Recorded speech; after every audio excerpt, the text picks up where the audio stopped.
Hello, I am Mr. Phillipson, the instructor for KUGR-TV. This is just a reminder that we are a class learning how to create video projects, and the people in our videos are willing volunteers to help us learn and share stories with the school. If you have opinions or criticisms, you can keep them to yourself or come to me in person. Coronado is supposed to be the gem of the West Side. We're the classy D11 school that the rest of the district is being asked to emulate. Be one of the good ones, and if you see poor behavior, call your peers on it. Our culture is created through the joint efforts of administrators, teachers, and students. Thank you. Welcome back to another episode of KUGR-TV. I'm Alea Hoskins. And I'm Everett Smith. Hey Alea, it seems like it's still pretty hot despite it now being early fall. I know. I wish it would cool down. I still feel like I should be in t-shirts and shorts. You can say that again. Speaking of hot weather, let's check this week's forecast with Rylan Sullivan. Hello, Cougars. Through Monday and Wednesday, we're looking at a low 80s to a low 50s. On Thursday, we're looking at an 83 to 48. Not the lowest temperature we're going to get this week, though. On Friday, we're looking to get back to our 82 and 50 degree weather. On Saturday, it's meant to cool down quite a bit with high 70s and low 40s, with a chance of thunderstorms.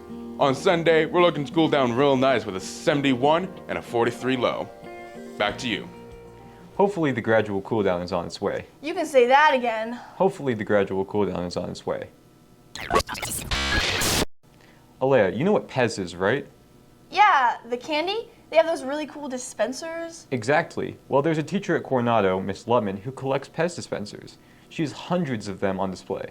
Whoa! Let's take a closer look at her collection and learn why she collects dispensers.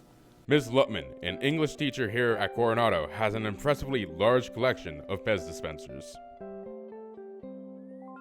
So I started teaching 19 years ago at Mann Middle School. I was teaching 8th graders, and that's when I started collecting because a student brought me a Pez dispenser. It was kind of unusual. So I got that first Pez dispenser, and then within, I don't know, a couple of weeks, I probably had 20 because all of a sudden students just started bringing more, and that just, it just expanded from there. By the end of that year, and this was back in 2006, I probably had over 200 just from students. And then I guess it sparked a passion within me, and so I started collecting.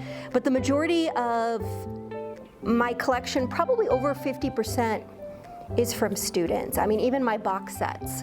I'm not 100% sure, but it's probably over 600, 700. I can tell you most of my Star Wars ones are at home. Do you have a favorite Pez dispenser you've collected?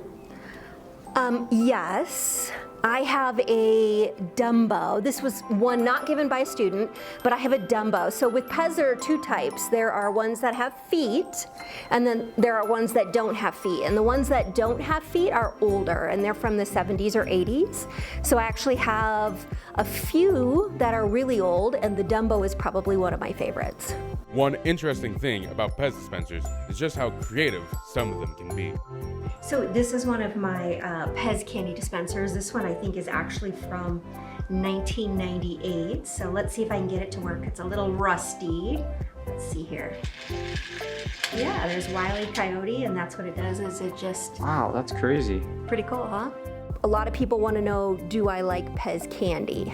I don't like the Pez candy. In fact, most of the time, I give my students the Pez candy. You got your Pez shirt? Yeah, I wore my Pez shirt just so you can see. True Pez lover. Wow, I didn't know some of those Pez dispensers were so dynamic. That's really cool. Yeah, Pez dispensers are far more diverse than I thought they were. Now, let's shift things over and take a look at Coronado sports with Jesse Westberg.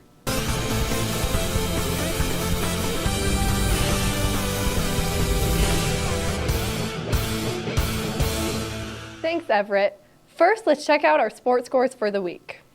Football lost to Berthoud 45-15. Boys soccer lost to Discovery Canyon 2-1. Boys tennis beat Canyon City 7-0. Flag football lost to Vista Ridge 26-0. Softball lost to Canyon City 14-2. Keep up the hard work, Cougars. One team that has been working hard in their second season as a school team is the girls' flag football team. There are only about 8 schools in the area that have a team, so Coronado has a few girls from other schools to play in the fall. We talked to Lyric Enger, Kennedy Berry, and Coach Berry to find out how the team has bonded throughout the season.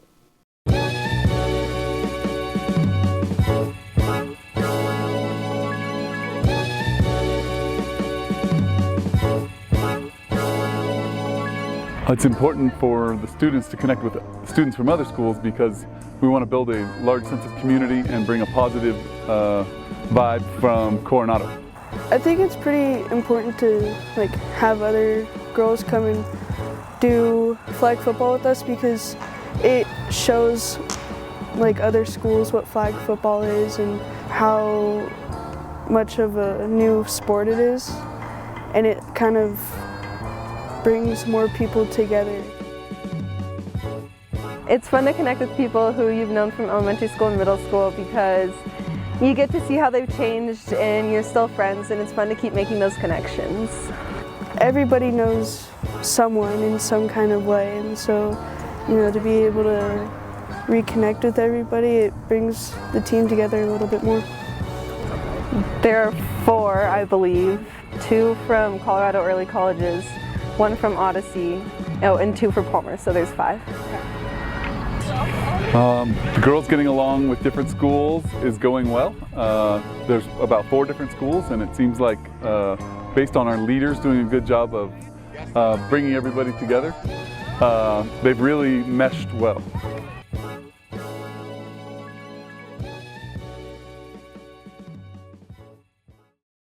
Wow, it seems like a truly amazing team. The girls' season ended a few days ago, but they will continue to work on growing the program next year. Nice job, ladies. Let's return to Everett and Alea. Thanks, Jesse. Boy, you know what I could go for? Underwater hockey? No, a cookie. Oh my gosh, I love cookies, especially chocolate chip cookies. But I never know where to find them. Good thing Jesse and Alea went around Colorado Springs this last week to find the best chocolate chip cookie. Thank goodness.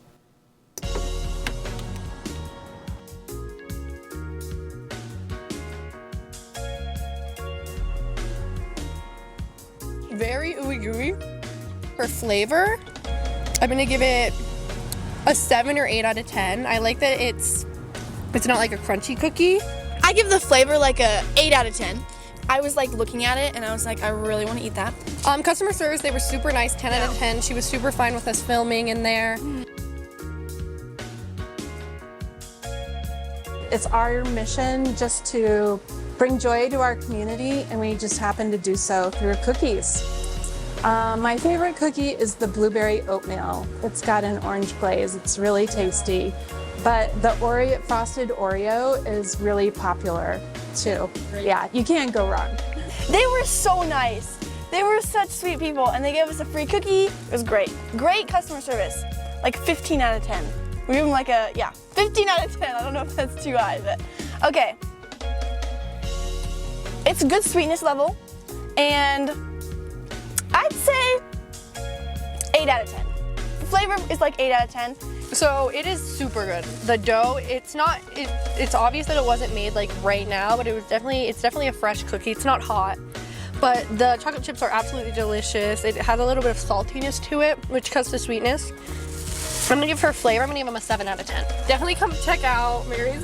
Yeah! Okay, our next stop was Sasquatch Cookies. So we're giving them a 9 out of 10 for customer service. They gave us 2 free cookies to donate to our project. This one's really good. I might give this one a 10 out of 10 or a 9 out of 10 for flavor. Personally, because they use dark chocolate chips and I love that. Honestly, that was pretty good. Yeah. That's a lot better than I was expecting. It's gooey on the inside and crunchy on the outside, which is great. That's probably the best. And yeah.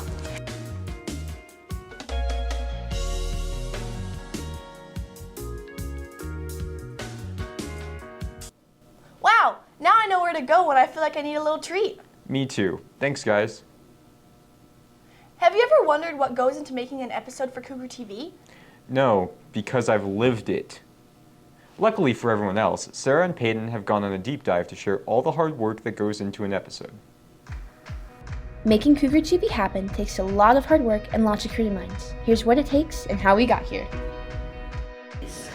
The process for filming really changes based on what you are filming, but let's say you're going out and filming an interview, you have to email them beforehand, then set it up, make sure that the time works for them and works for you, go over, film, make sure it's done, bring it back, and then you gotta edit it all together and do a finished piece. I got interested in KUGR-TV because of watching KUGR-TV. Like it just looked like a whole lot of fun, and like when I watched it my freshman year, I'd get so excited. I was like, oh, it's time to watch KUGR-TV. The students of KUGR-TV bring their hard work, passion, and creativity every day to class to ensure that every story has a chance to come to life. I think my first impression of KUGR-TV was probably, it's a lot. There's a lot going on with a lot of different minds, a lot of different creative people. Things can get kind of hectic and kind of chaotic, but in the end, we always make a good product and it's a lot of fun. The process for filming Anchor is actually pretty fun. We have a person that runs script, a person that runs the camera, a person that runs like directing it. He also does the lighting, and then we have a person for mics. Whether you enjoy filming, editing, being in front or behind the camera, or just love working hard, there's always a place in KUGR-TV for you. Next time you watch an episode of KUGR-TV, remember all the hard work that goes into it. Now a closing statement from Sarah and Peyton. You should watch KUGR-TV every week. Every week! Wow, that was so cool. Hopefully everybody realizes the hard work that goes into KUGR-TV. Well, that's all for this episode of KUGR-TV. I'm Alea Hoskins. And I'm Everett Smith. Join us next week to find out what's happening in your hallways. Stay classy, Coronado.